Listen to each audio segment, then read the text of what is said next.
Hello, আসসালামু আলাইকুম। সবাই ভালো আছো আশা করছি। আজকে আমি তোমাদের সাথে একটি নারকেল গাছ আঁকার চেষ্টা করব। আর চলো শুরু করা যাক। নারকেল গাছ করার ক্ষেত্রে প্রথমে আমাদের বুঝতে হবে যে নারকেল গাছ কোনটা। অনেকে নারকেল গাছের সাথে কি করে, তাল গাছ অথবা হচ্ছে কলা গাছকে অথবা সুপারি গাছ মিলায় ফেলে। আমাদের বুঝতে হবে নারকেল গাছ কোনটা, সুপারি গাছ কোনটা, অথবা তাল গাছ কোনটা। তো বেসিক্যালি আজকে আমরা নারকেল গাছটাই দেখাচ্ছি। ওকে, আমরা শুরু করছি। নারকেল গাছ অনেক ধরনের হয়, মানে আমি যদি ফ্রি হ্যান্ডে আঁকতে চাই, সাপোজ ধরো এইভাবে একটা হালকা করে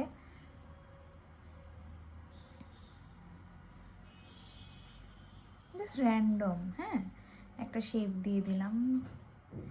আসলে গাছপালার ক্ষেত্রে কোনো শেপ ম্যান্ডেটরি না, কারণ একটা শেপ ধরে করলেই হয়। কারণ আমরা কোনো নির্দিষ্ট ফিক্সড কোনো এমন না যে আমাদের একটা গাছের শিকড় এমনই হইতে হবে। গাছের শিকড় বিভিন্ন জায়গায় যেতে পারে, এক এক দিকে ছড়াতে পারে, এটা কোনো সমস্যাই না।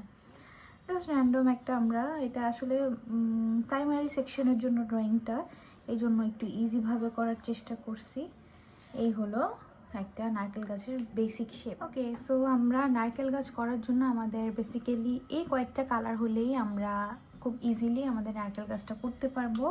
সেটা হচ্ছে একটা খয়েরি কালার, একটা অকার কালার, একটা গ্রিন স্যাপ গ্রিন কালার, আর একটা হচ্ছে ইয়েলো কালার। আমরা তাহলে ফার্স্টে নারকেল গাছের পাতা করব। নারকেল গাছের পাতা করার জন্য প্রথমে আমরা চেষ্টা করব একটু লম্বা লম্বা কিসিমের দাগ দেওয়ার জন্য।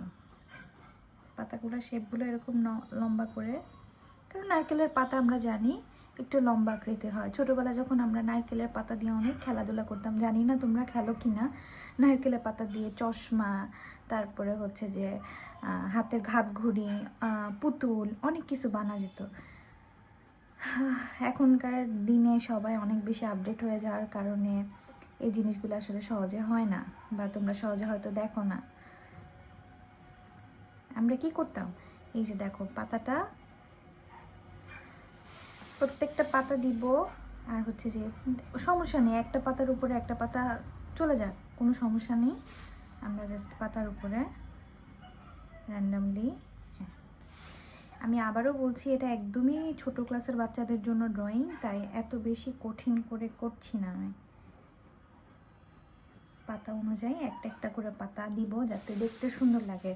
আমার সুবিধা অনুযায়ী আমি খাতাটাকে এপিট ওপিট করে কি চেঞ্জ করে নিচ্ছি।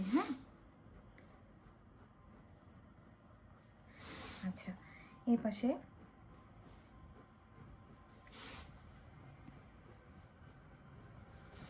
তোমরা কে কোথা থেকে দেখছো আমাকে জানাও, তাহলে আমি আরো বেশি ইন্সপায়ার হব।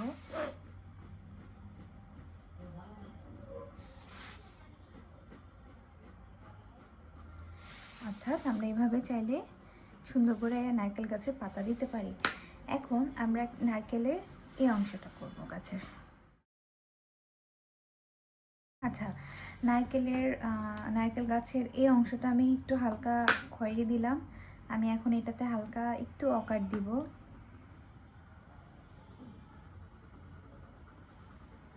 জাস্ট কালারে একটু ভ্যারিয়েশন থাকলে সুন্দর লাগে, একটু মানে রিয়েলিস্টিক ভাব আনার চেষ্টা করব। প্রত্যেকটা আর্টই চেষ্টা করব সবসময় আলো ছায়ার একটা জিনিস আছে, আলো ছায়া দিয়ে তুমি তোমার ড্রয়িংটাকে তুলে ধরার জন্য। তারপর আমরা চাইলে নিচের এই পাতাগুলোকে হালকা একটু করে আমরা ইয়েলো, তারপরে হচ্ছে যে অকার একটু দিতে, মানে কিছু পাতা আছে না যেটা হচ্ছে একটু মরে আছে বা ময়লা ধূসর, বা এই জিনিসগুলো থাকলে আরও বেশি মানে একটু রিয়েলিস্টিক লাগে। আমার সব কিছু থেকে রিয়েলিস্টিক কাজের প্রতি একটু আকর্ষণ বেশি, আগ্রহ বেশি, তাই আমি চেষ্টা করি প্রত্যেকটা কাজে একটু হালকা করে রিয়েলিস্টিক একটা ভাব ফুটিয়ে তোলার জন্য। তাই আমরা এভাবে করে আমাদের নারকেল গাছটা আঁকতে পারি। ওকে, সবাই ভালো থাকবেন, সুস্থ থাকবেন, আর আমার জন্য বেশি বেশি দোয়া করবেন। Thank you.